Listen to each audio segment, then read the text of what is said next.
10월 31일 중고청 예배 사도신경으로 신앙을 하시면서 시작하도록 하겠습니다.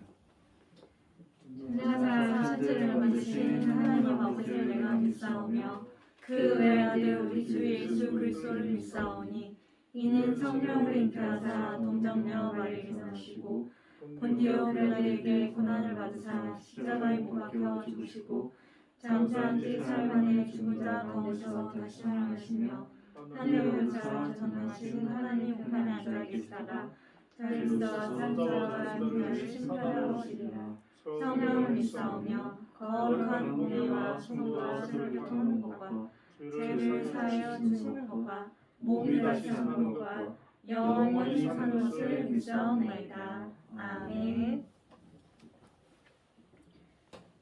네, 어느덧 10월도 벌써 오늘 31일입니다.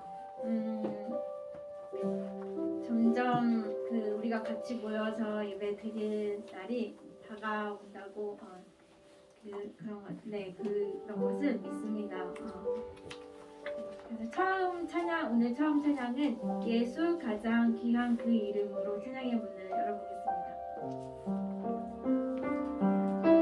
예수 가장 귀한 그 이름.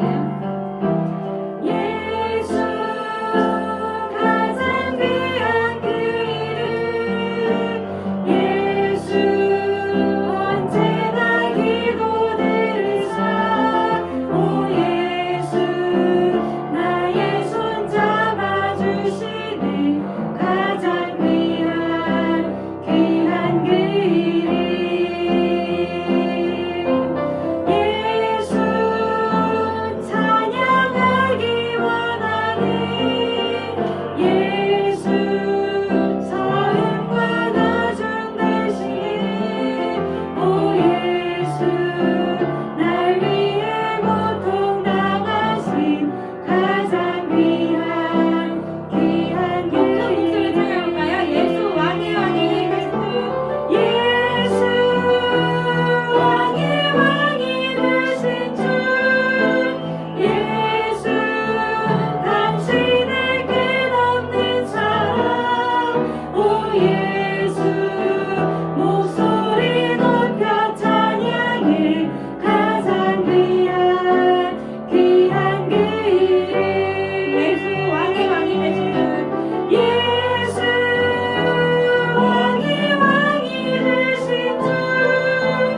내 안에 사느니 예수 그리스도니 나의 죽음도 유익함이라. 함께 찬양하겠습니다.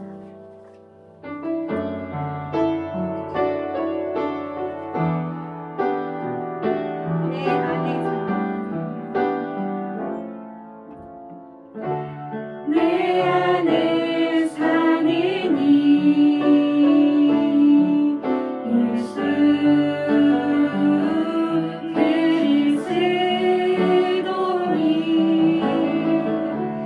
나의 죽음도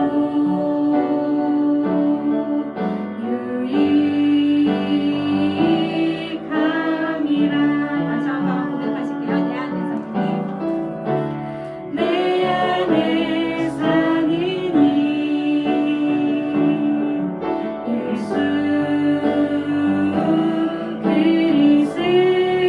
그리스도니 나의 죽음도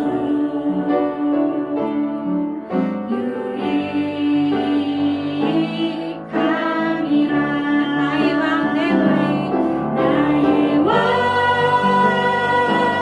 내 노래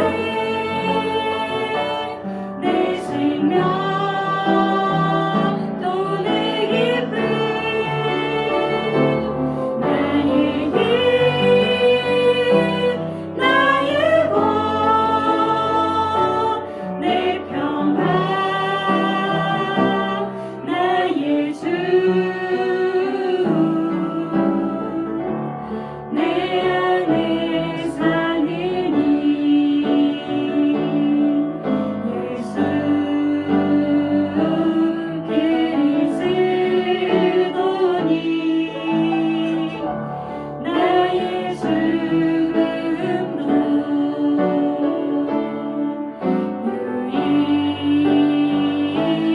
유익함이라. 내 안에 사느니 예수 그리스도니 나의 죽음도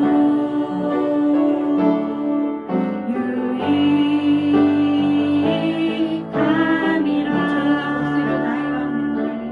나의 왕 내 노래 내 생명 또 내 기쁨. 큰 목소리로 나의 힘 나의 힘 나의 복 내 평화 나의 주 내 안에 사느니 예수 그리스도니 나의 죽음도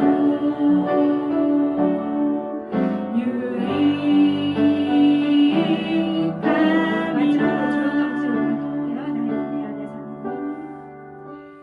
내 안에 사느니 예수 그리스도니 나의 죽음도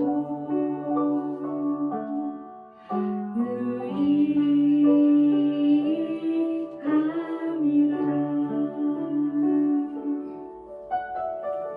이 시간 함께 묵상으로 기도하시겠습니다. 기도하실 때 여러분의 이번 1년 동안 세웠던 계획을 놓고 함께 기도하시고 또 개인 기도 제목 놓고 기도하시고요.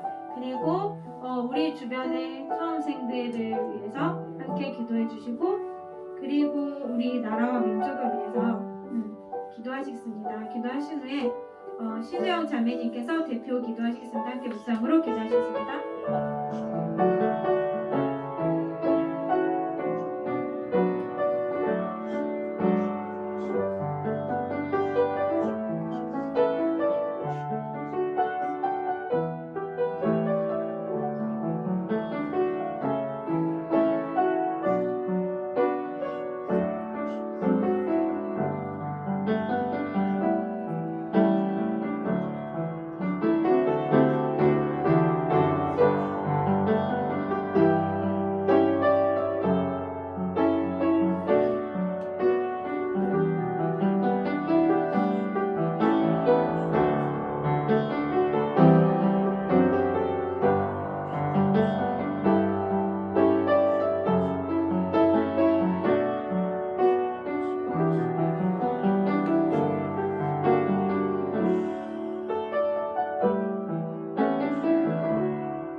지난 한 주간도 저희들을 또 건강하게 지켜주시고 또 예배의 자리에 나오게 해주신 감사합니다. 하나님, 오늘 예배 드릴 때 주님께만 영광되는 예배가 되게 하여 주시고 또 우리가 다음 한 주간 만날 때까지 건강하게 또 주님 말씀 따라 살아가겠습니다. 하나님, 함께하지 못한 우리 성도님들 건강으로 지켜주시고 동일한 은혜를 내려주시길 원하며 예수님의 이름으로 기도드립니다.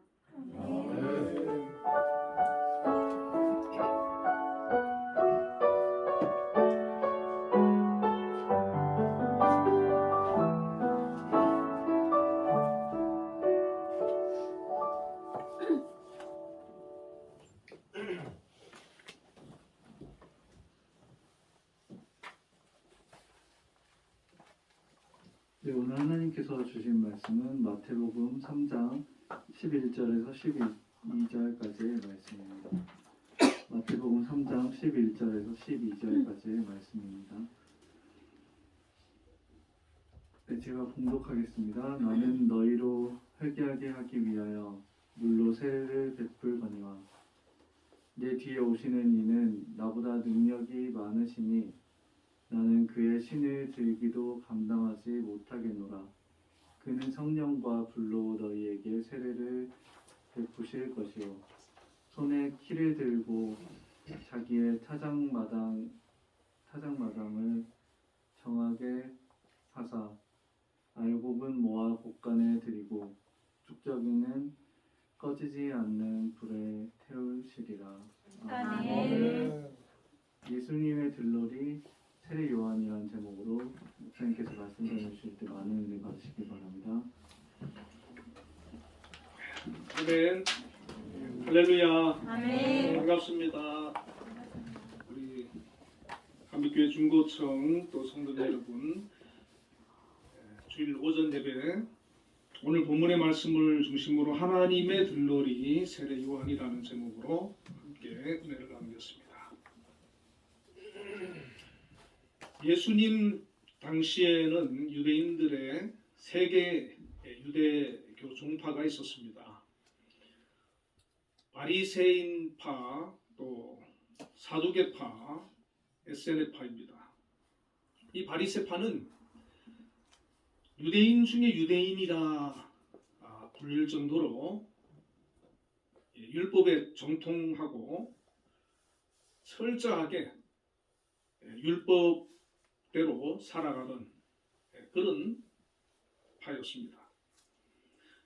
그런데 그들에게 문제점은 위선이었습니다. 그리고 특히 보이는 데서는 잘하는 척 하는데 또 보이지 않는 곳에서 잘못하는 그런 것 때문에 예수님께 책망을 받았습니다. 대표적으로 사도 바울이 바리새파였습니다. 그리고 사두개파는 다윗 시대의 제사장이었던 사독에서 응원한 말로 예수님 당시에 제사장 그룹의 집단들이 사두개파였습니다. 이 사두개파는 제사장들이면은 경건하고 거룩해야 하는데 그러지를 않고 돈과 권력을 추구하고 또 제사장직을 돈으로 사기도 하고 로마와 깊게 밀착한 그런 정치적인 세속적인 그런 집단들이었습니다. 특히 예수님을 십자가에 못 박도록 선동을 했던 그런 파였습니다. 그리고 또 한 파는 에세네파가 있습니다. 이 에세네파는 사두개파들에 의해서 심하게 핍박을 받게 되고 사막의 광야의 쿰란이라고 하는 지역으로 도망을 갑니다. 그리고 그 쿰란이라고 하는 지역의 동굴에서 수도 생활을 하면서 자기들만의 규정된 수도 생활을 하고 세속을 떠나 광야에서 공동체 생활을 했습니다. 그들은 세속주의를 배격하고 엄격한 규율과 금욕주의를 표방했습니다. 과거 중세 시대의 그 수도원 같은 그런 곳이었죠. 세례 요한을 가리켜서 에세네파 출신이다 이렇게 말하는 학자도 있습니다. 신약 성경에는 에세네파에 대한 기록이 없지만 역사가 필로와 요세푸스 등으로부터 전해져 왔었고 1947년에 사해 사본이 발견되었는데 쿰란 공동체의 거주지가 발굴되면서 이들에 대한 많은 정보가 알려지기 시작했다고 합니다. 여러분 한번 들어보셨는지 모르겠지만 이 사해 사본은 다하밀의 족속의 한 베두인 소년이 자기가 잃어버린 염소 한 마리를 찾기 위해서 동굴을 찾아다니다가 여리고 남쪽 13.6km의 사해서안의 절벽 위에 있는 한 동굴 속에서 가죽 종이에 잘 쌓인 두루마리가 들어있는 여러 개의 항아리를 발견하게 됩니다. 그 항아리에 두루마리가 있는데 그게 성경이에요. 구약 성경. 이후 11개의 학자들이 11개의 동굴에서 340개 정도의 두루마리 성경을 발견을 하게 됩니다. 단서 14 측정기로 사해 사본을 측정해 보니까 주전 200년경에 기록한 구약 성경의 사본들로 밝혀진 것이죠. 자, 이 세례 요한은 이 에세네파와 같은 그런 삶을 살았는데 먼저 세례 요한의 인격과 생애를 보면 이 요한이라고 하는 이름은 여호와께서 사랑하시는 자라는 의미를 가지고 있습니다. 우리가 잘 알다시피 세례 요한은 아버지가 제사장이었습니다. 사가랴였고 어머니는 엘리사벳인데 예수님의 어머니 마리아와 친척간이었죠. 이 세례 요한은 하나님의 특별한 섭리로 태어나서 하나님이 미리 지어준 이름을 가진 이 요한이라고 하는 이름을 가지고 제사장이 될 수 있는데 그 당시에 제사장이 되면 아주 괜찮은 그런 직업에 속하기 때문에 돈을 주고 살아도 제사장이 되고자 했는데 이 세례 요한은 제사장이 되는 것을 거부하고 광야에서 사해 서편 빈들에 응거하면서 낙타 털옷을 입고 가죽띠를 띠고 메뚜기와 석청을 먹으면서 어린 시절을 보내고 또 예수님처럼 한 30살 정도 되어서 그의 사역을 시작을 하게 됩니다. 누가복음 1장 15절에 보면 세례 요한을 향해서 모태로부터 성령의 충만함을 받아 이렇게 말씀하고 있습니다. 이 세례 요한은 어릴 때부터 성령 충만한 사람이었다는 것이죠. 성령 충만한 삶을 살았기 때문에 세상의 욕망을 끊고 하나님이 주시는 그런 사명을 따라서 절제된 경건한 그런 삶을 살 수가 있었다는 것입니다.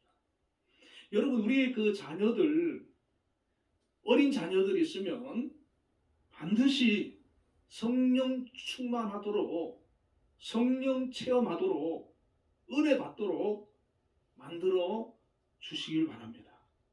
하나님께서 성령께서 그 아이와 함께 해주시고 변화시켜 주시고 그를 이끌어 가시도록 부모가 해주어야 되는 것입니다. 예전에 연세중앙교회 그 윤석전 목사님 기도원에 저기 수원에 흰돌산 기도원이라고 제가 한두 번 참석한 적이 있거든요. 있는데 그 목사님이 무슨 얘기를 하냐면 중고등학생들을 그 방학 때 꼭 보내라는 거예요. 보내면 며칠 동안 완전히 바꿔놓는다는 거죠. 중고등학생들 꼭 보내라. 꼭 중요하니까 보내라. 지금 코로나 때문에 모르겠습니다만은 혹시 다음에 이제 코로나가 끝나고 집회가 자유롭게 되어지면 우리 자녀들을 그런 곳에 좀 보내서 방학 때 좀 은혜 받도록 그렇게 해주시기를 부탁드립니다. 이 세례 요한의 사역을 보면 그는 오실 메시아의 전령자였습니다. 그는 말라기 이후 400년 만에 이스라엘에 나타난 권위 있는 예언자였습니다. 요한복음 1장 6절에서 7절에 보면 하나님께로부터 보내심을 받은 사람이 있으니 그의 이름은 요한이라. 그가 증언하러 왔으니 곧 빛에 대하여 증언하고 모든 사람이 자기로 말미암아 믿게 하려 함이라. 이 세례 요한은 하나님으로부터 보냄을 받은 사람입니다. 무엇 때문에 하나님을 보내셨느냐? 빛으로 오신 메시아에 대해서 증언하기 위해서 보내셨다는 것입니다. 모든 사람들이 자기로 말미암아 메시아를 믿고 받아들이도록 그 길을 예비하러 온 것입니다. 저와 여러분도 하나님께서 이 땅에 보내신 이유가 있을 것입니다. 그것을 기도하는 가운데 반드시 발견하고 찾아야 되는 줄로 믿습니다. 그리고 그 사명을 감당하는 그런 인생을 살아야 하는 것이죠. 세례 요한은 메시아의 사역을 준비하는 것이 그의 사역이었고 사명이었습니다. 말라기 3장 1절에 보면 내가 내 사자를 보내리니 그가 내 앞에서 길을 준비할 것이요. 마태복음 3장 3절에 그는 이사야 선지자를 통하여 말씀하신 자라. 일러스되 광야에 외치는 자의 소리가 있어 이르되 너희는 주의 길을 준비하라. 그가 오실 길을 곧게 하라 하였느니라.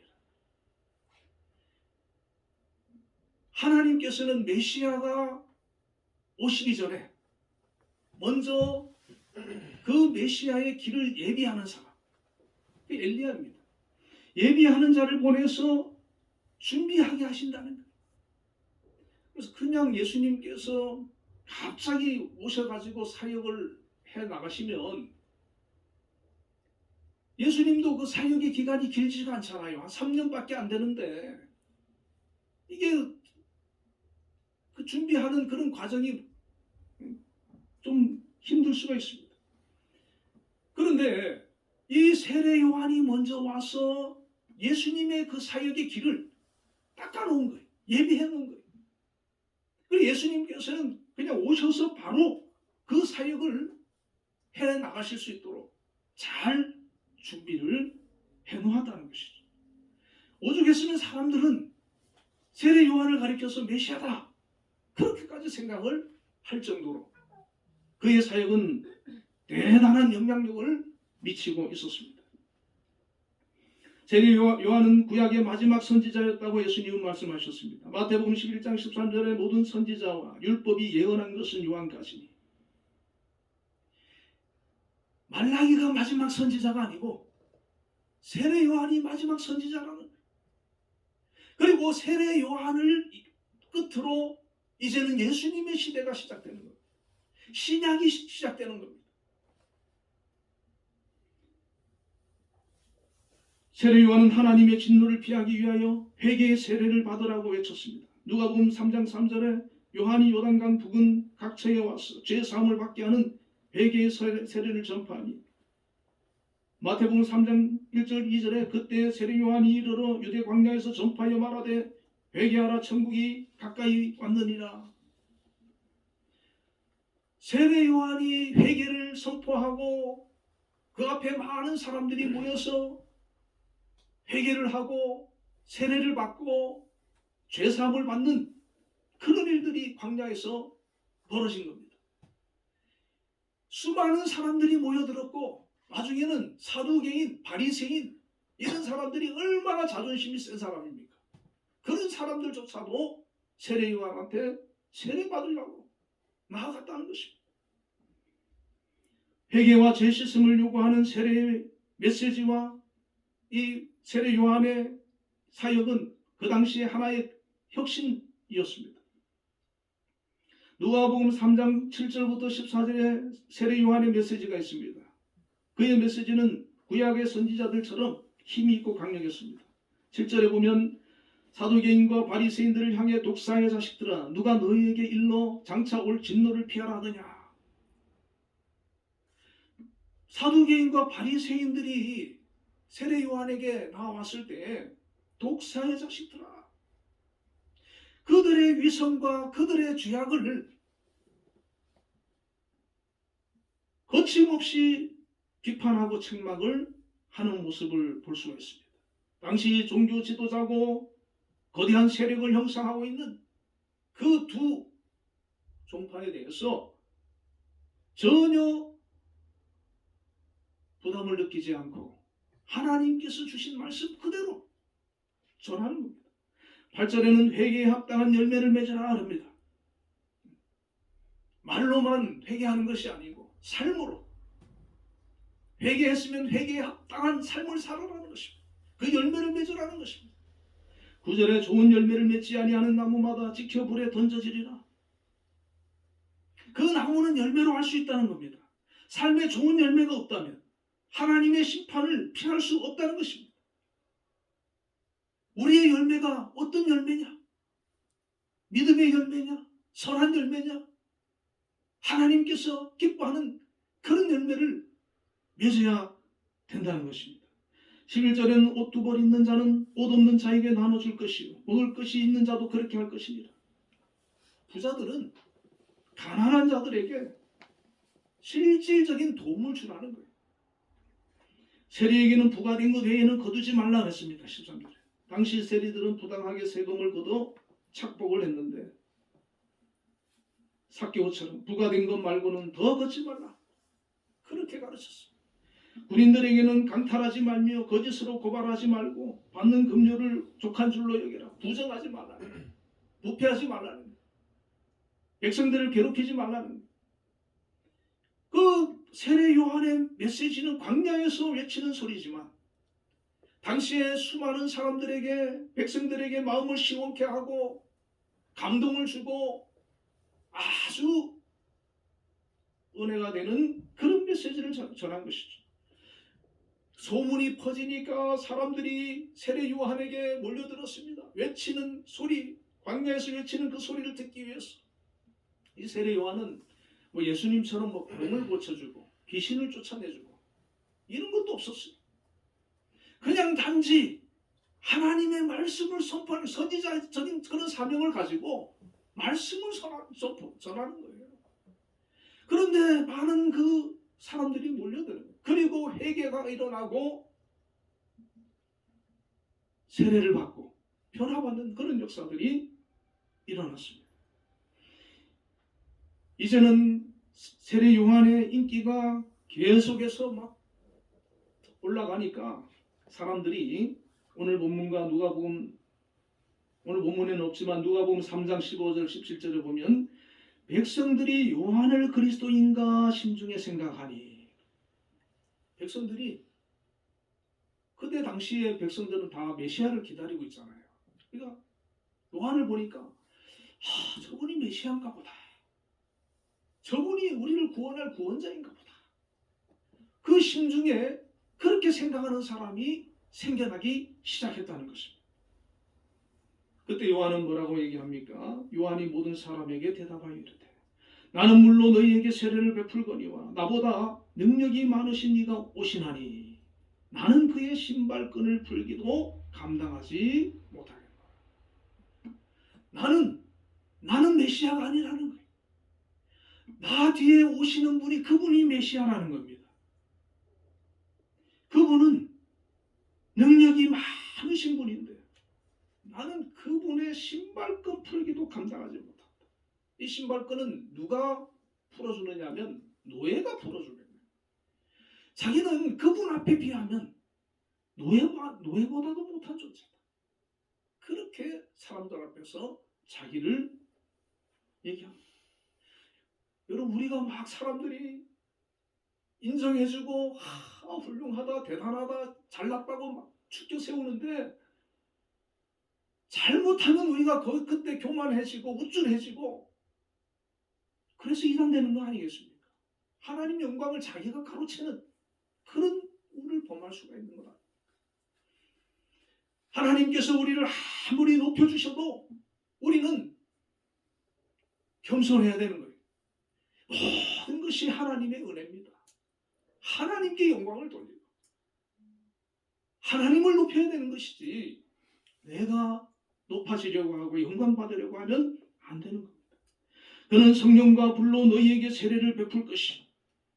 자기는 물로 세례를 주었지만 예수님께서는 성령으로 너희에게 세례를 베풀 것이다. 물로 세례를 주는 것은 아무나 할 수 있는 거지.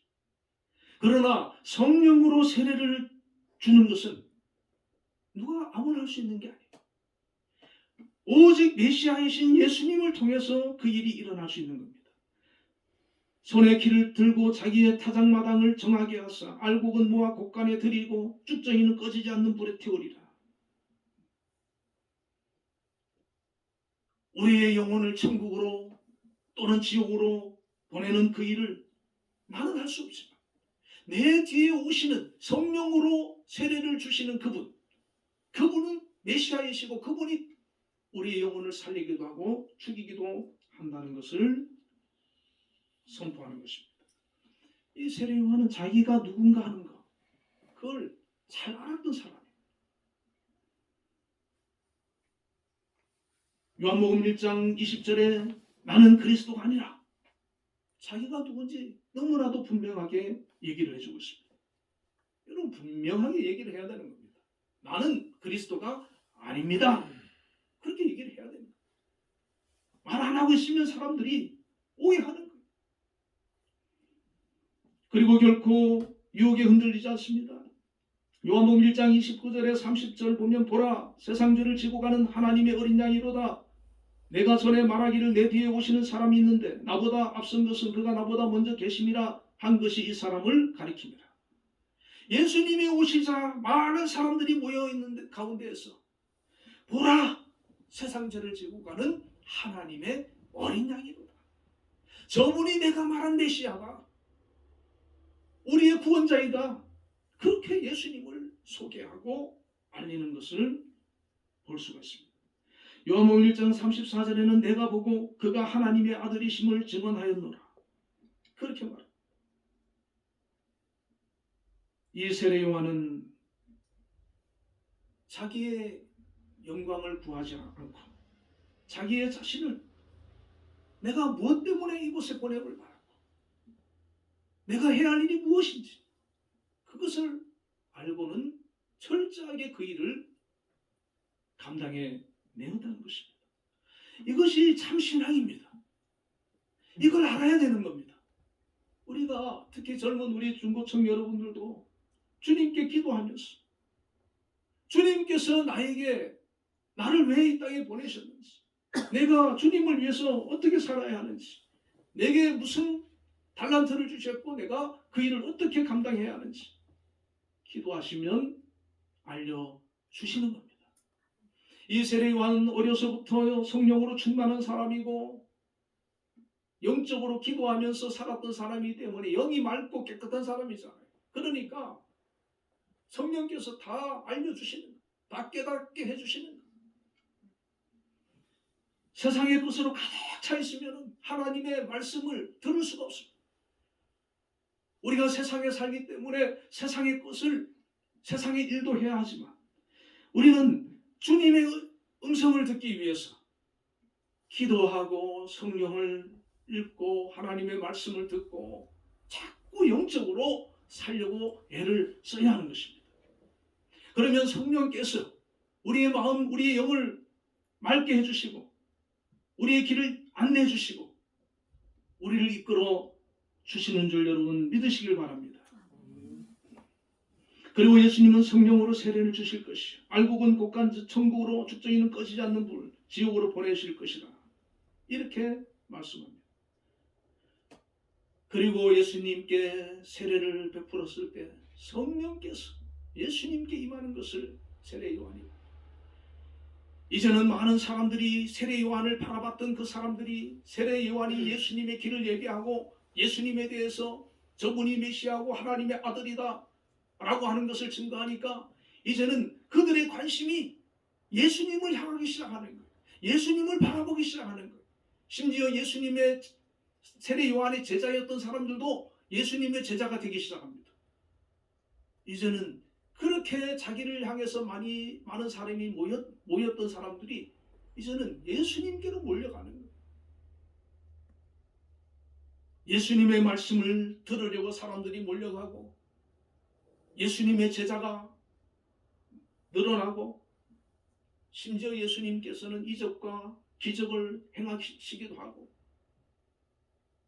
자기는 초라해지고 작아지고 외로워지고 점점 그 누렸던 인기를 잃어가고 있는 겁니다. 이런 상황이 되면 많은 사람들이 상처를 받을 수 있지 않겠습니까? 많은 사람들이 시기심, 질투심 생기지 않겠습니까? 그러나 성령에 붙들린 사람, 믿음의 사람은 개의치 않는 거예요. 흔들리지 않는 거예요.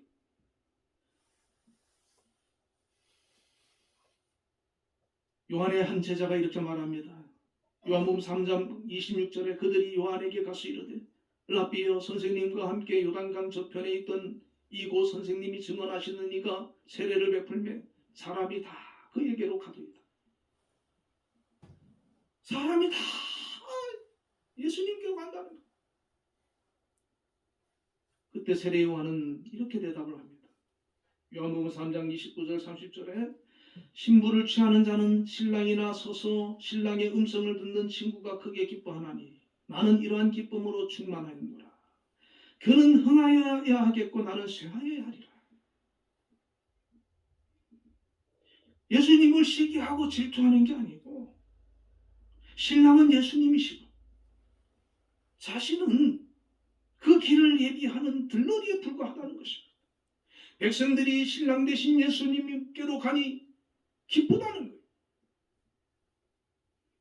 그리고 예수님은 흥하여야 하겠고 나는 쇠하여야 하리라.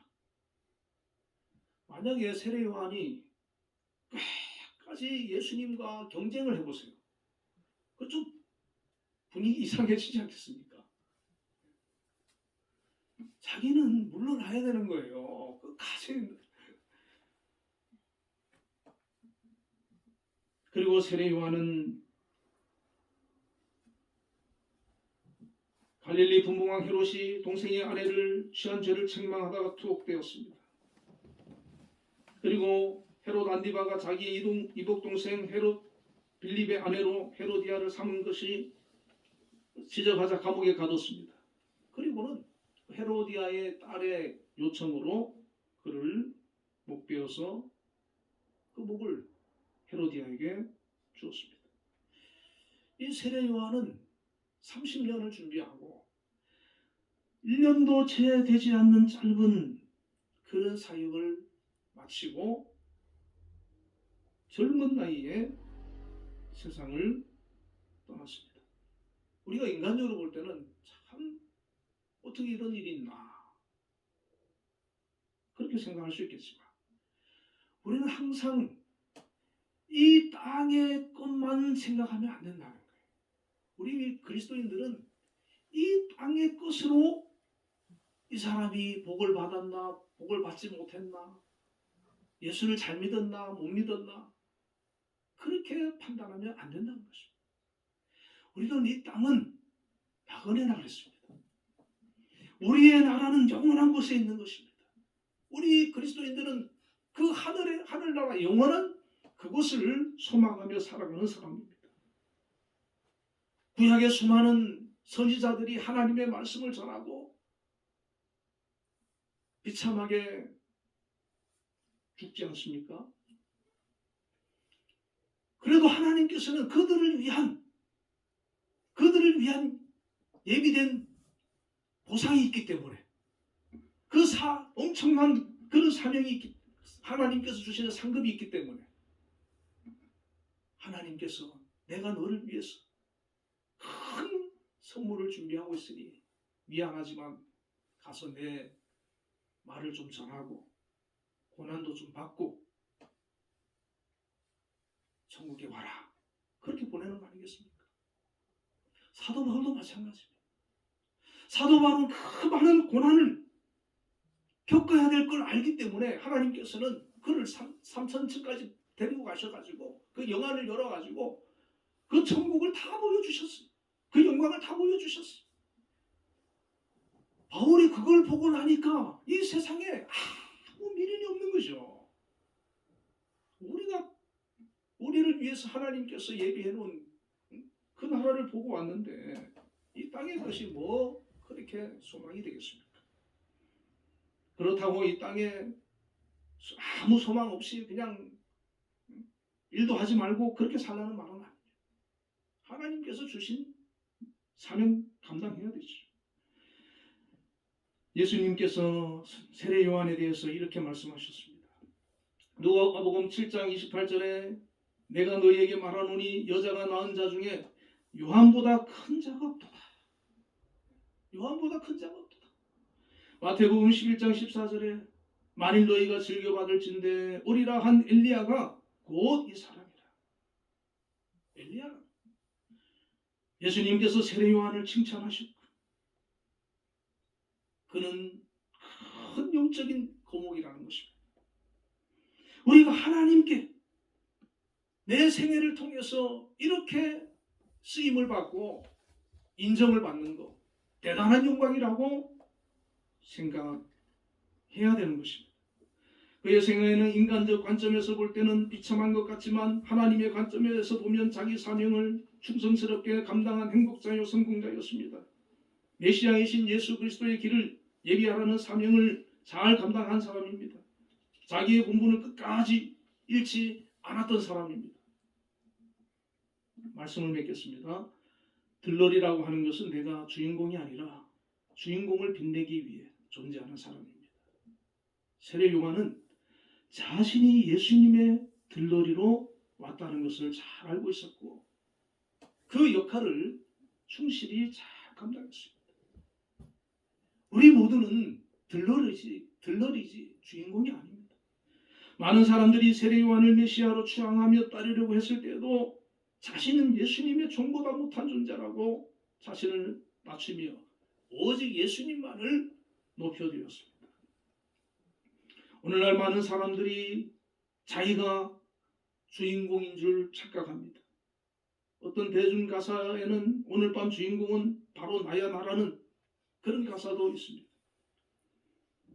그러나 우리 믿음의 사람들은 내 인생의 주인은 내가 아니라 예수님이라고 하는 사실을 알아야 합니다.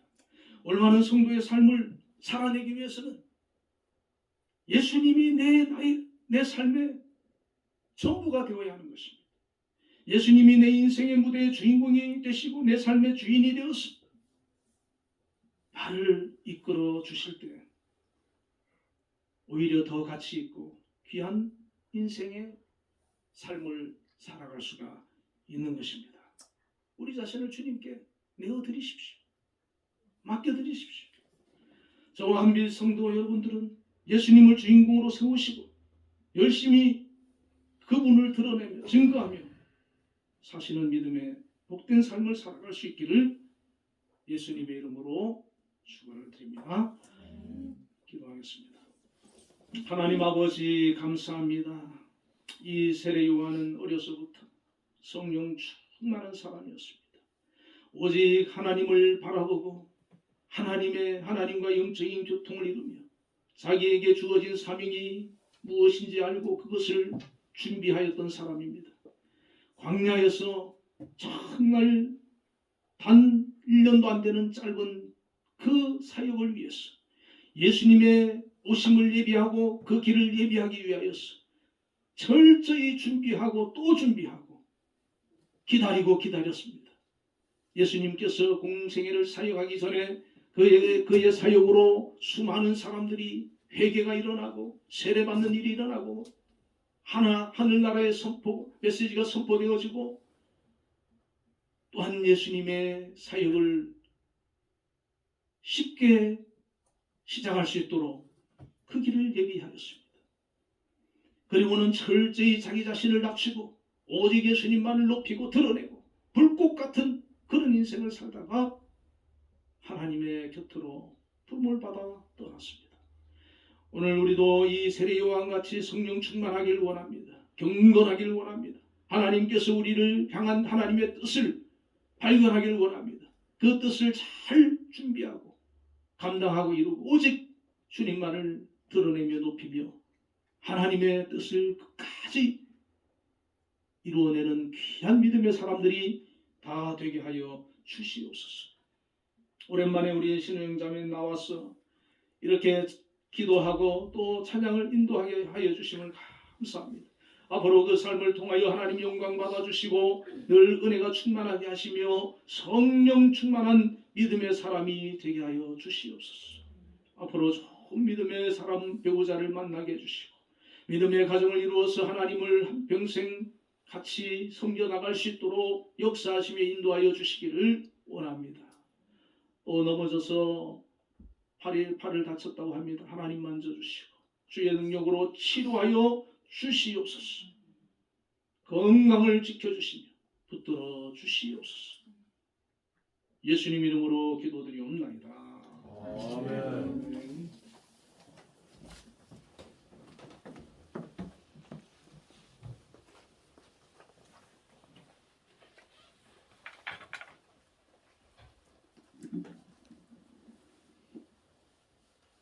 찬송가 595장 다 맡은 본분을 찬송하시면서 봉헌하도록 하겠습니다.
기도하시겠습니다. 사랑해 주님 감사를 드립니다. 오늘도 이렇게 예배 전에 나와서 또 예배 드릴 수 있도록 인도해 주심에 감사드립니다. 각 처소에서 예배 드리는 성도님들 가운데 아버지께서 항상 함께 자정하여 주시사 동일한 은혜를 내려주시고 주님의 은혜를 받도록 또 합당한 저희들이 될 수 있도록 아버지께서 인도하여 주시옵소서.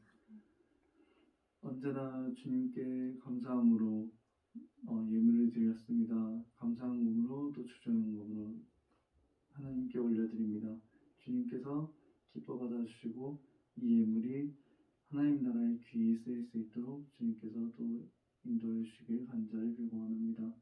저에게 지혜를 주시사 한 주 동안 또 살아갈 때 승리할 수 있도록 아버지께서 인도해 주시고 영적인 전쟁에서 이길 수 있도록 주님께서 인도하여 주시옵소서.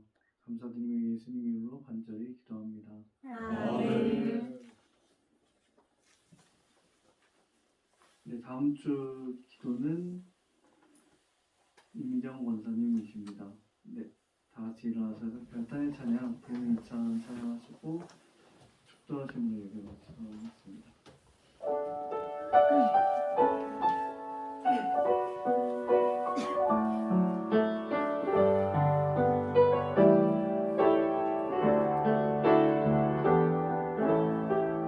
오소서 진리의 성령님 이 땅은 들며 임하소서 거짓과 탐욕 죄악에 무너진 우리 가슴 정케하소서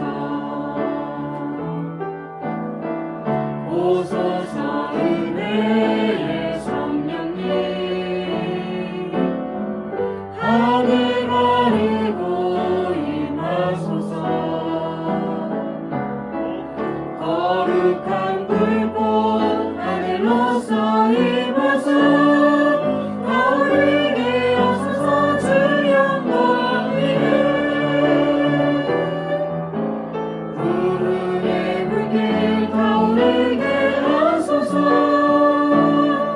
진리의 말씀 이 땅 새롭게 하소서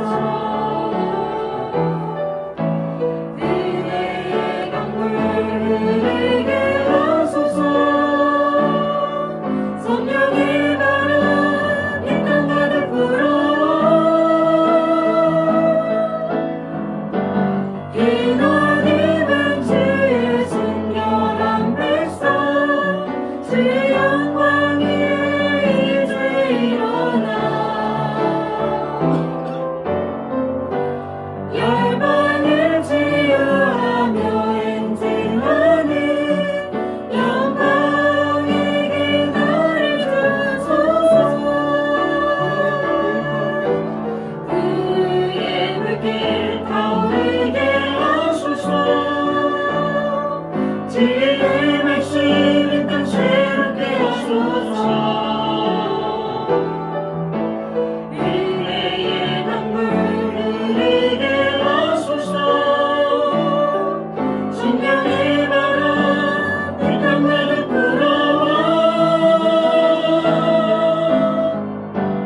위로님은 주의 순결한 백성 주의 영광 위에 이제 일어나 열방을 치유하며 행진하는 영광에게 나를 주소서